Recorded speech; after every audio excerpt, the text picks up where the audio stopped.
الحمد للہ رب العالمین والصلاة والسلام علی اشرف الانبیاء والمرسلین وعلی آلہ واصحابہ اجمعین۔ قال اللہ تعالی وتبارک فی القرآن المجید والفرقان الحمید۔ بسم اللہ الرحمن الرحیم۔ لا اقسم بہذا البلد وانت حل بہذا البلد ووالد وما ولد لقد خلقنا الانسان فی کبد۔ صدق اللہ مولانا العظیم وصدق رسولہ النبی الکریم الرؤوف الرحیم۔ اللہم نور قلوبنا بالقرآن وزین اخلاقنا بالقرآن وادخلنا الجنۃ بالقرآن ونجنا من النار بالقرآن۔ قال اللہ تعالی وتبارک فی شان حبیبہ مخبرا وآمرا ان اللہ وملائکتہ یصلون علی النبی یا ایہا الذین آمنوا صلوا علیہ وسلموا تسلیما۔ اللہم صلی علی سیدنا و مولانا محمد معدن الجود والکرم صلاۃ و سلاما علیک یا سیدی یا رسول اللہ۔ میں نے آپ کے سامنے قرآن مجید کے جو کلمات تلاوت کیے ان میں اسی حقیقت کو بیان کیا گیا۔ لا اقسم بہذا البلد، آغاز ہوا شہر مکہ کی قسم سے۔ قسم ہے مجھے اس شہر کی، پھر وجہ قسم بھی بیان کی۔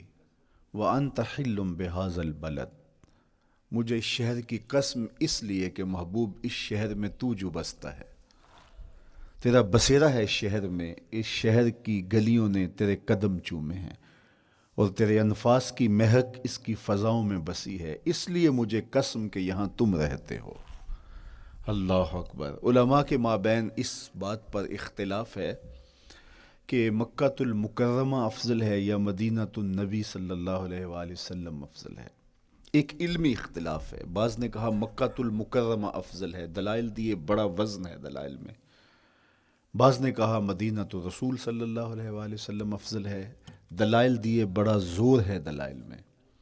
لیکن شیخ عبدالحق محدث دہلوی علیہ رحمہ اسی آیت سے روشنی لے کر کے لکھتے ہیں کہ جب حضور مکے میں تھے تو مکہ افضل تھا، جب مدینے آ گئے تو مدینہ افضل ہو گیا۔ جدھر جدھر سے وہ گزرتے گئے مجد و شرف بھی پیچھے پیچھے رہا۔ چند لمحوں کے لیے ٹھہرے تھے تم جس پیڑ کے نیچے۔ نشور وحدی کا لہجہ دیکھیے کتنا دل آویز ہے۔ چند لمحوں کے لیے ٹھہرے تھے تم جس پیڑ کے نیچے، سنا ہے آج تک اس پیڑ کا سایہ مہکتا ہے۔ تو مکے میں ہیں تو مکہ افضل، مدینے میں ہیں تو مدینہ افضل۔ تو شرف ان کے وجود مسعود سے ہے۔ وہ جدھر جدھر سے گزرتے جائیں گے وہاں وہاں ہی نور پھیلتا چلا جائے گا۔ اور پیر نصیر الدین علیہ رحمہ کا لہجہ یہاں کتنا خوبصورت دکھائی دیتا ہے۔ ایک بار وہ جدھر سے گزرے ہیں نصیر، ایک بار وہ جدھر سے گزرے ہیں نصیر، بار بار ادھر سے بہار گزری ہے۔ تو کہا کہ قسم ہے مجھے اس شہر کی، یعنی شہر مکہ کی۔ کیوں اس شہر کی قسم؟ وَأَنْتَ حِلٌّ بِهَذَا الْبَلَدِ، کہ محبوب اس شہر میں تمہارا قیام ہے، اس شہر میں تمہاری رہائش ہے، تمہارے انفاس کی مہک ہے اس شہر کی فضاؤں میں، اور تمہارے قدموں کو چھوا ہے اس شہر کی گلیوں نے، اس لیے قسم کہ یہاں آپ رہتے ہو۔ وَوَالِدٍ وَمَا وَلَدَ، اور قسم ہے باپ کی، اور قسم ہے جو اس کی اولاد ہے۔ والد سے مراد کیا ہے اور ما ولد سے مراد کیا ہے؟ تو اس کے بارے میں ایک قول یہ ہے کہ والد سے مراد حضرت ابراہیم علیہ السلام ہے، اور ما ولد سے مراد حضور علیہ الصلاۃ والسلام جو ان کے فرزند ہیں۔ ایک قول کہ والد سے مراد حضرت آدم علیہ السلام ہیں، اور ما ولد سے مراد ان کی ساری ذریت اور نسل ہے۔ تیسرا قول کہ والد سے مراد حضور علیہ السلام ہیں، اور ما ولد سے مراد حضور علیہ الصلاۃ والسلام کی ساری امت، حضور علیہ السلام کی ساری آل اطرت، حضور کے اصحاب۔ لیکن علماء نے پہلے قول کو ترجیح دی کہ مکہ المکرمہ کی قسم کی گئی تو پھر مناسبت بنتی ہے کہ حضرت ابراہیم کا ذکر بھی ہو. تو اس لیے والد سے مراد حضرت ابراہیم ہیں اور ما ولد سے مراد حضور علیہ الصلاۃ والسلام کی ذات ستودہ صفات ہے. تو تین چیزیں ہوئیں جن کی قسم کی گئی.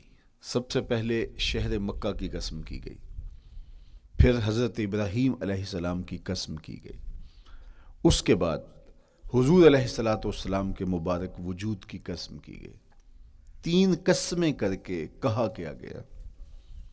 چونکہ جو خالی و ذہن شخص ہو، جب اس کو کوئی بات بیان کی جائے تو قسم سے آغاز نہیں کیا جاتا. متردد الذہن کو کوئی بات کرنی ہو تو قسم سے آغاز کیا جاتا ہے، یا پھر آپ جس مضمون کو بیان کرنے جا رہے ہیں وہ اتنا اہم ہے کہ اس کی اہمیت کو اجاگر کرنے کے لیے آپ کو قسم کرنا پڑتی ہے. تو یہ جو ما بعد کا مضمون ہے جس کو میرے رب نے بیان کیا، اس سے قبل ایک نہیں، دو نہیں، تین قسمیں کی. تو پھر کان تو کھڑے ہو گئے، سماعتیں تو بچھ گئیں کہ وہ کون سی شے ہے جس کو بیان کرنا مقصود ہے، اور اس سے قبل قسم پہ قسم کی جا رہی ہے. قسم محبوب شہر مکہ کی، قسم محبوب تیرے والد بزرگوار حضرت ابراہیم علیہ السلام کی، اور قسم تیرے پاکیزہ وجود کی. اب انسان بالکل سماعتیں بچھا کے منتظر ہے کہ قسم کی کس بات کی جا رہی ہے، کس بات پہ قسمیں ہو رہی ہیں. تو جواب آیا، قسم محبوب شہر مکہ کی جس میں آپ رہتے ہو، قسم آپ کے والد بزرگوار حضرت ابراہیم علیہ السلام کی، اور قسم آپ کے پاکیزہ وجود کی. لقد خلقنا الانسان فی کبد، ہم نے انسان کو مشقتوں میں رہتا پیدا کیا ہے. یعنی انسان کی زندگی کے اندر مشقتیں، مشکلیں، آلام، مصائب، حالات کی تلخیاں، سخت مراحل، یہ اس کی زندگی کا حصہ ہے. اور ہم نے اس کو ڈیزائن اس طرح کیا ہے کہ یہ ان ساری مشکلات سے نہ بردآزما ہوگا اور حالات کی تلخیوں کا مقابلہ کرے گا، اور خیر و شر کے ساتھ ساری زندگی اس کا تعلق رہے گا. تو یہ اگر سخت جان ہوا تو زندگی میں کامیاب اور بامراد ہوا، اور اگر یہ کمزور ہوا تو پیچھے رہ جائے گا. اور اس کے لیے جو قسمیں کی ہیں وہ تین ہیں. قسم کا اور جواب قسم کا تعلق ہوتا ہے، یعنی جس پہ قسم کی جا رہی ہے تو جو قسم کی جا رہی ہے اس کا کوئی آپس میں تعلق ہوگا. جب پھولوں کا ذکر کریں گے تو پھر اس کے متعلقات ہی بعد میں بیان کریں گے. کسی نے کہا تھا جنگل میں کوئی مے خار مرا ہے، جنگل میں کوئی مے خار مرا ہے، اسے انگور کے پتوں کا کفن دو. میاں جنگل میں مرنے والے شخص کو کسی اور درخت کے پتوں کا بھی تو کفن دیا جا سکتا ہے، لیکن صاحب مرنے والا مے خار ہے اور شراب کشید کی جاتی ہے انگور سے، تو اس کو تو ٹھنڈ تب بھی پڑے گی کہ انگور کے پتوں کا کفن دیا جائے. تو مناسبات ہوتی ہیں. تو اب جب قسم کی گئی تو قسم تین چیزوں کی گئی، اور اس کی جواب قسم سے مناسبت کیا بنتی تھی؟ انسان کو مشقتوں میں رہتا پیدا کیا گیا، حالات کی تلخیوں سے گزرتا ہے، سخت تربیتی مراحل سے اس کو گزرنا پڑتا ہے. تو اس چیز کو بیان کرنے سے قبل تین قسمیں کی گئی. پہلی قسم میرے حضور کے پاکیزہ شہر کی، مکہ المکرمہ کی، اس لیے کہ مکہ المکرمہ میں دیکھ لیجئے کہ صحابہ اور حضور کے ماننے والوں نے کیسے تلخ زندگی کاٹی. شجر اسلام ثمر بار ہوا تو ہمیں تو یہ کھلے ہوئے پھول دکھائی دیتے ہیں، لیکن ہم نہیں بھول سکتے کہ بلال حبشی کی پیٹھ پہ کیسے کوڑے برسے اور احد احد کیسے پکارتے رہے. تو ہم اس منظر کو دیکھیں، مکہ کے ان حالات کو دیکھیں، تو اس لیے قسم کی مکے کی، اور پھر حضرت ابراہیم علیہ السلام کی قسم کی. چونکہ حضرت ابراہیم نے جس قدر اذیتوں سے گزر کر کے، مصائب آلام کا سامنا کر کے، حالات کی تلخیوں کا مقابلہ کر کے اپنا راستہ بنایا اور اپنے رب کی رضا پائی، وہ تاریخ کا ایک انوکھا باب ہے. اس سے بڑھ کر کیا ہوگا کہ جلتی ہوئی آگ میں چھلانگ لگا دی رب کے حکم کی تعمیل میں، بیٹے کی گردن پہ چھری رکھ دی. یہ تماشا لب بام نہیں تھا. منا کی وادی میں وہ انوکھا واقعہ رقم ہوا کہ آج بھی تاریخ انگشت بدندہ ہے. کیا ایک باپ اور وہ اس بیٹے کو ذبح کرنے کے لیے آمادہ ہو گیا جو اس کی آنکھوں کا نور ہے اور دل کا قرار ہے. رب سے مانگ مانگ کے لیا، لیکن تعمیل ارشاد میں اس بیٹے کی گردن پہ چھری رکھنے کے لیے باپ تیار ہو جاتا ہے اور اس کو ذبح کرنے کے لیے آمادہ ہو جاتا ہے، حتیٰ کہ بیٹے کو لٹا لیتا ہے اور ہاتھ میں چھری پکڑ کے بیٹے کی گردن پہ رکھ کے پوری ہمت کے ساتھ جب چھری چلاتا ہے تو آواز آتی ہے فلما اسلما وتلہ للجبین ونادیناہ ان یا ابراہیم قد صدقت الرؤیا انا کذالک نجزی المحسنین. ابراہیم بس کرو، تم نے واقعی خواب پورا کر دکھایا. اپنی بیوی کو، اپنے نو مولود بچے کو وادی غیر ذی زرع میں چھوڑ آنا، جہاں کچھ بھی میسر نہیں تھا. یہاں آپ کو آپ کے ماں باپ چھوڑ کے جاتے ہیں، ایک خوبصورت آسودہ ماحول ہے، اور آپ کو جس مقصد کے لیے چھوڑ کے جا رہے ہیں تو وہ مقصد بھی آپ کے اور ان کے پیش نظر ہے. لیکن اس کے باوجود بھی جو ہے وہ آنکھیں نم ہو جاتی ہوں گی کہ ہم اپنی اولاد کو یہاں چھوڑ کے جا رہے ہیں، جبکہ ایک محفوظ پناہ گاہ میں آپ کو چھوڑ کے گئے. آپ کی تربیت کرنے والا ایک جو ہے وہ توانا طبقہ اور ایک توانا جو ہے وہ سٹاف موجود ہے جو آپ کی فکری، ذہنی، بدنی تربیت کے لیے کوشاں ہیں. لیکن اس کے باوجود بھی والدین محسوس کرتے ہیں، لیکن اپنے نو مولود بچے کو وہاں چھوڑ کے جانا جہاں آب و دانہ بھی میسر نہیں تھا. مورخ اسلام حفیظ جلندری نے اس وادی کا نقشہ کھینچتے ہوئے کہا، وہ وادی جس میں وحشت بھی قدم رکھتی تھی ڈر ڈر کے، جہاں پھرتے تھے آوارہ تھپیڑے بادے سر سر کے، جہاں پر گھاس اگتی تھی جہاں نہ پھول کھلتے تھے، مگر وہ سرزمیں تھی آسماں بھی جھک کے ملتے تھے.